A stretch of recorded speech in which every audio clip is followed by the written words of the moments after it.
বইটি নিয়ে আমি চিন্তা ভাবনা শুরু করি সরকার থেকে যখন 2002 সালে অবসর নিয়ে বিশ্বব্যাংকে কাজ করা শুরু করি, তখন থেকে এটা সম্পর্কে চিন্তা করতে থাকি।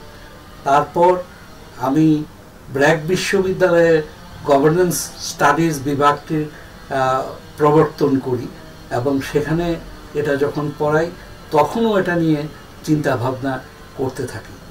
এরপরে 2006 থেকে আমি বিভিন্ন টক শোতে অংশগ্রহণ করছিলাম এবং টক শোতে যখন বক্তব্য দিতে যাচ্ছিলাম তখন আমি পড়াশোনা করে যেতাম। তো এটা শুনে আমার একজন জ্যেষ্ঠ বন্ধু বলল যে তোমার কি মাথা খারাপ হয়েছে, টক শোতে তো কেউ পড়াশোনা করে যায় না। তো আমি যেতাম, কিন্তু যাওয়ার পরে আমি দেখলাম যে পড়াশোনা করে টক শোতে কোনো লাভ হয় না। কারণ টক শো যিনি পরিচালনা করেন তিনি একটা বিশেষ উদ্দেশ্য নিয়ে পরিচালনা করেন এবং তিনি চান যেন আলোচনা ওইভাবে সীমাবদ্ধ থাকে। এবং যেহেতু আমি সরকারি চাকরিতে খুব শৃঙ্খলাবদ্ধ জীবনযাপন করেছি, সুতরাং দেখা যেত যে আমি যা বলার তা মোটেও বলতে পারলাম না। তো এটা থেকে আমার ধারণা হয় যে টক শো করে যে লাভ আমি আশা করব বলে ভেবেছিলাম, অর্থাৎ জনগণের মধ্যে যে চেতনার সৃষ্টি হবে বলে আশা করেছিলাম, সেটা করা মোটেও সম্ভব হচ্ছিল না। এবং আসলে সমস্যাগুলি অনেক জটিল এবং অনেক সমস্যারই অত্যন্ত সহজ কোনো সমাধান নাই, কিন্তু টক শোতে সব সমস্যারই 1 ঘন্টা কি 1.5 ঘন্টার মধ্যে সমাধান করে ফেলতে হতো। তো এই যে এই বেদনাবোধ, এটাও আমাকে এই বই লেখাতে উদ্বুদ্ধ করে। আমি যখন এই বই গবেষণা শুরু করি তখন আমি বাংলাদেশের যে গণতান্ত্রিক ব্যবস্থা তার অনেক সীমাবদ্ধতা দেখতে পাই এবং সেজন্য আমি পৃথিবীর অন্যান্য দেশের যে গণতান্ত্রিক ব্যবস্থা সেটাও বিশ্লেষণ করা শুরু করি এবং বাংলাদেশের যে ইতিহাস সেটাও চর্চা করি। এখন পৃথিবীর সাথে বিশ্লেষণ করে আমি যে সিদ্ধান্ত উপনীত হয়েছি সেটা হলো যে গণতান্ত্রিক ব্যবস্থা পৃথিবীতেও কোথাও পরিপূর্ণতা লাভ করেনি এবং গণতান্ত্রিক ব্যবস্থার একটা বড় সমস্যা হলো যে গণতান্ত্রিক ব্যবস্থা সব লোকের বক্তব্য প্রতিফলিত হয় না। আমি যেটা লক্ষ্য করলাম সেটা হলো যে গণতন্ত্র মানে ধরা হয় যে নির্বাচন ব্যবস্থা, নির্বাচনে যারা জয়লাভ করে তারা ক্ষমতায় আসতে পারলেই গণতন্ত্র হয়। আসলে গণতন্ত্র তা নয় এবং গণতন্ত্র বুঝতে হলে আমাদেরকে পেরিক্লিসের সময়ে যে গণতন্ত্র এথেন্সে ছিল সেটা বুঝতে হবে এবং সেই গণতন্ত্রের কিন্তু সুষ্ঠু ব্যাখ্যা প্লেটো কিংবা অ্যারিস্টটল দেননি। সেই গণতন্ত্রের ব্যাখ্যা পেরিক্লিসই দিয়েছেন এবং পেরিক্লিস বলেছেন যে গণতন্ত্র হলো সেই ব্যবস্থা যেখানে প্রত্যেক গুরুত্বপূর্ণ বিষয়ে সকল নাগরিক অংশগ্রহণ করে। এখন পেরিক্লিসের সময় একটা সুবিধা ছিল, এথেন্সের ভোটাধিকার ছিল সীমিত, সুতরাং স্বল্প সংখ্যক লোক আপনার সবকিছুতে অংশগ্রহণ করে সিদ্ধান্ত নিতে পারতেন। কিন্তু এখন জাতিরাষ্ট্রগুলি অনেক বড় হয়ে গেছে এবং এত বড় রাষ্ট্রে কোনো ব্যবস্থা নাই যেখানে সবাইকে প্রত্যেক বিষয়ে গুরুত্বপূর্ণ সিদ্ধান্তে অংশগ্রহণ করতে দেওয়া যাবে। এর ফলে আমাদের এখানে যেটা প্রতিষ্ঠিত হয়েছে এটা হলো রিপ্রেজেন্টেটিভ গভর্নমেন্ট, অর্থাৎ প্রতিনিধিত্বমূলক সরকার। প্রতিনিধিত্বমূলক সরকার হলো জনগণ তাকে একবার নির্বাচন যাদেরকে করে দিবে তারাই দেশ পরিচালনা করবে, জনগণের এতে আর কোনো অংশগ্রহণ অধিকার থাকে না। লিঙ্কন তো সেই বিখ্যাত গণতন্ত্রের সংজ্ঞা দিয়েছেন, government of the people, by the people, for the people. লিঙ্কনের আমলে মার্কিন যুক্তরাষ্ট্রের অধিকাংশ লোকের ভোটাধিকার ছিল না এবং আমি হিসাব করে দেখেছি যে লিঙ্কন মার্কিন যুক্তরাষ্ট্রের তৎকালীন অধিবাসীদের খুব বেশি হলে 16 থেকে 18% ভোটারের ভোট পেয়ে নির্বাচিত হয়েছেন, আর বাকিরা কিন্তু লিঙ্কনের নির্বাচনে জড়িত ছিল না। তো এই যে সমস্যা, এই সমস্যার সমাধানের জন্য আপনার পৃথিবীর বিভিন্ন দেশে কতগুলি নতুন নতুন ব্যবস্থা গৃহীত হয়েছে। বাংলাদেশে এগুলো সম্বন্ধে উপলব্ধি নেই এবং এগুলোর প্রয়োজনীয়তা সম্পর্কেও কোনো বিশ্লেষণ দেখা যায় না। একটি বিষয় হলো গণভোট।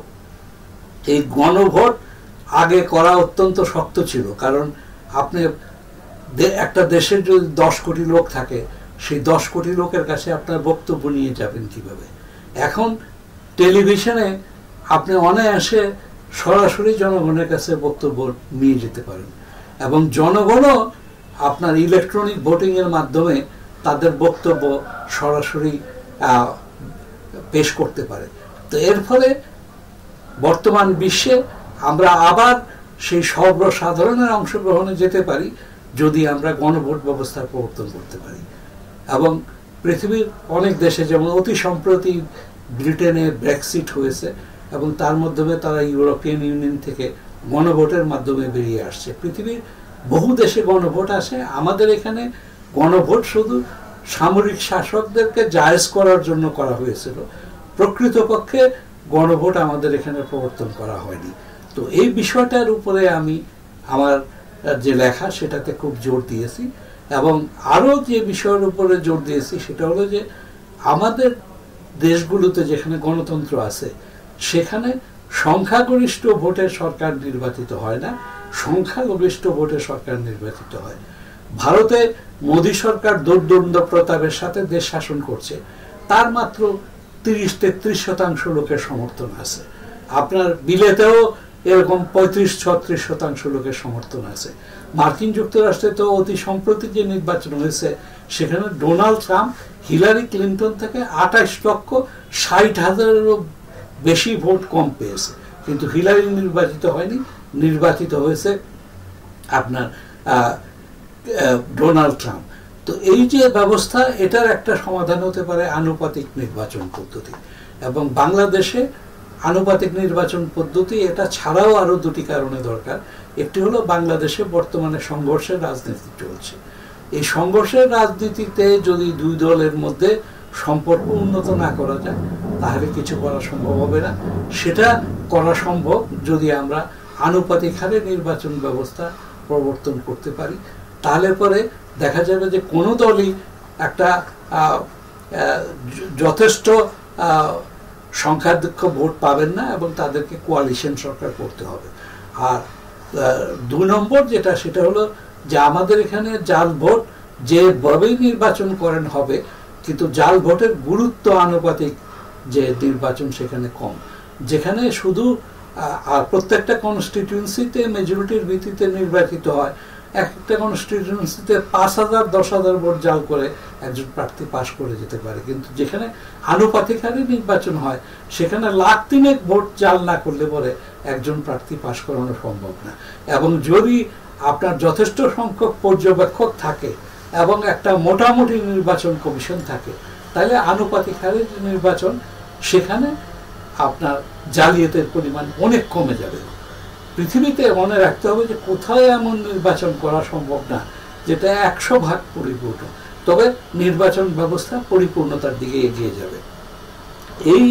এইভাবে বিশ্লেষণ করতে গিয়ে আমি দেখলাম যে আমরা অনেক ভুল ধারণার পিছনে দৌড়াচ্ছি। যেমন ধরেন, বাংলাদেশে আমরা বলছি যে সিভিল সোসাইটির পক্ষ থেকে বলা হচ্ছে যে আমরা যে স্থানীয় সরকার শাসন চাই, সেই স্থানীয় সরকারকে এমনভাবে হতে হবে যে তার উপরে কেন্দ্রীয় সরকারের কোনো প্রভাব থাকবে না। কিন্তু স্থানীয় সরকারের কিন্তু আবার সমস্যা রয়েছে। স্থানীয় সরকারকে যদি ছেড়ে দেওয়া হয় তাহলে সেখানে প্রতিপত্তিশালীরা শাসন গড়ে তোলে। তো এই জন্য যেটার দরকার সেটা হলো ডাবল ডিভলিউশন। বিচার ব্যবস্থা সম্বন্ধে অনেক ভুল ধারণা বাংলাদেশের মধ্যে রয়েছে, এবং সবচেয়ে বড় যে বিষয়, সে বিষয়টা নিয়ে যারা বিচার ব্যবস্থার পরিবর্তনের জন্য বলছেন তারা কিন্তু আদৌ কোনো কাজ করছেন না। বাংলাদেশে বিচার ব্যবস্থা সম্বন্ধে সবচেয়ে ভালো বলেছেন বঙ্গবন্ধু শেখ মুজিবুর রহমান। তিনি বলেছেন যে এই দেশে মিথ্যা দিয়ে মামলা শুরু করতে হয়, মিথ্যা দিয়ে মামলা শেষ করতে হয়, এবং তিনি বলেছেন যে দেশে মিথ্যা দিয়ে মামলা শুরু করা হয় এবং শেষ করা হয় সে দেশের মানুষ কোনোদিন ইনসাফ পাবে বলে আশা করা যায় না। এই যে ব্যবস্থা, এটা নিয়ে কিন্তু কোনো আলাপ আলোচনা নেই। এটা আলাদা আলাপ আলোচনা হচ্ছে বিচার বিভাগের স্বাধীনতা নিয়ে। অবশ্যই বিচার বিভাগের স্বাধীনতার প্রয়োজন রয়েছে, কিন্তু বিচার বিভাগের স্বাধীনতার প্রয়োজন ইনসাফের জন্য। ইনসাফের জন্য যে বিচার ব্যবস্থার পরিবর্তন করতে হবে সেদিকে কোনো নজর নেই। তো এরকমভাবে বিশ্লেষণ করতে গিয়ে আমি দেখলাম যে আমাদের রাজনীতির যে বিষয়গুলি আছে সব বিষয়গুলিতেই আমরা কিছু কথা বলেছি, কিছু কথা বলিনি, এবং অনেক ক্ষেত্রেই আমাদের অবস্থার রবীন্দ্রনাথের ভাষায় বলতে গেলে যাহা চাই তাহা ভুল করে চাই, যাহা পাই তাই তাহা চাই না। তো আসলে আমাদের কি চাওয়া উচিত এবং আসল সংস্কার কোথায় করতে হবে সেটা আমি এই বইয়ে দেখার চেষ্টা করেছি। যে সংঘাতমুখ রাজনীতিতে কে ঠিক বলছে, কে ভুল বলছে, কোন রাজনৈতিক দলের বক্তব্য কি, এটি আমার বইয়ে পাবেন না। এখানে বিশ্লেষণ পাবেন যে সমস্যাটা কি এবং সেই সমস্যার সমাধানের জন্য কি করা দরকার। যেমন বাংলাদেশে যারা সংস্কার করবে আমলাতন্ত্র, সেই আমলাতন্ত্র গ্রেশামস ল সিন্ড্রোমে ভুগছে। গ্রেশামস ল হলো বলছে যে এমন এক ব্যবস্থা যেখানে আপনার যারা ভালো তাদেরকে যারা খারাপ তাড়িয়ে বেড়ায়। তো যেখানে খারাপরা ভালোকে তাড়িয়ে বেড়ায় সেখানে তো কোনো প্রশাসন করা সম্ভব নয়। এবং আমার বদ্ধ ধারণা যে বাংলাদেশে বর্তমানে গ্রেশাম যে বিধি তার মতো একটা ব্যামো প্রশাসনকে গ্রাস করেছে। তো এরকমভাবে আমি প্রত্যেকটি বিষয়কে আমার গবেষণার দৃষ্টিকোণ থেকে বিশ্লেষণ করার চেষ্টা করেছি। কিন্তু বইটি লিখতে গিয়ে আমার মনে হলো যে এই বইটি কিন্তু আমি প্রধানত পণ্ডিতদের জন্য লিখতে পারছি না। পণ্ডিতরা পড়ুক সেটা আমি চাই, কিন্তু আমি এটা লিখছি সাধারণ মানুষের জন্য। এবং সাধারণ মানুষের কাছে বক্তব্য তুলে ধরতে হলে গুরুগম্ভীর ভাষায় যদি আমি পাণ্ডিত্যমূলক প্রবন্ধ লিখি তাহলে পরে সেটা সাধারণ পাঠকরা গ্রহণ করবে না। সেজন্য আমি চটুল ভঙ্গিতে আমি রম্যরচনার ঢঙ্গে এই বইটি লিখেছি। কিন্তু আসলে এর ভেতরে আমি প্রত্যেকটি বিষয়ে গবেষণা করেছি এবং গবেষণার বক্তব্য তুলে ধরার চেষ্টা করেছি। তো একটা জিনিস আমি স্বীকার করব যে আমি যেসব সমাধান দিয়েছি এগুলোই একমাত্র সমাধান নয়, এবং যেসব সমাধান আমি দিয়েছি সেগুলোকেও উন্নত করা সম্ভব। তো এটার জন্য আমি আশা করব যে এই বইটি পড়ে যদি লোকজন বিতর্ক শুরু করে আমিও এতে অংশগ্রহণ করব, সাধারণ মানুষরাও অংশগ্রহণ করবে, এবং এগুলো নিয়ে আলাপ আলোচনার মধ্য দিয়ে আমরা এগিয়ে যাব। আমার দৃঢ় বিশ্বাস যে বাংলাদেশে গণতন্ত্র অবশ্যই প্রতিষ্ঠিত হবে। আমরা ইউরোপ থেকে গণতন্ত্র ধার করে নিই, আমাদের এখানে কিন্তু 8ম শতাব্দীতে থেকেই আমরা গণতন্ত্র দেখতে পাচ্ছি। এবং অমর্ত্য সেন তার যে একটা সুন্দর বই লিখেছেন সেই বইয়ে তিনি দেখিয়েছেন যে আমাদের এখানে এই যে গণবিতর্কের যে ঐতিহ্য দক্ষিণ এশিয়াতে সেটা অত্যন্ত পুরানো। তো এই দিক থেকে বইটি অনেক নতুন। তবে আমার কাছে এই বইটি আমি অন্যান্য বিষয়ের উপরে যখন লিখেছি বাংলা ভাষায় ঠিক সেরকমই আমি এটা রাজনীতি নিয়ে লিখেছি। এর আগে আমি অর্থনীতি নিয়ে 2টি বই লিখেছি।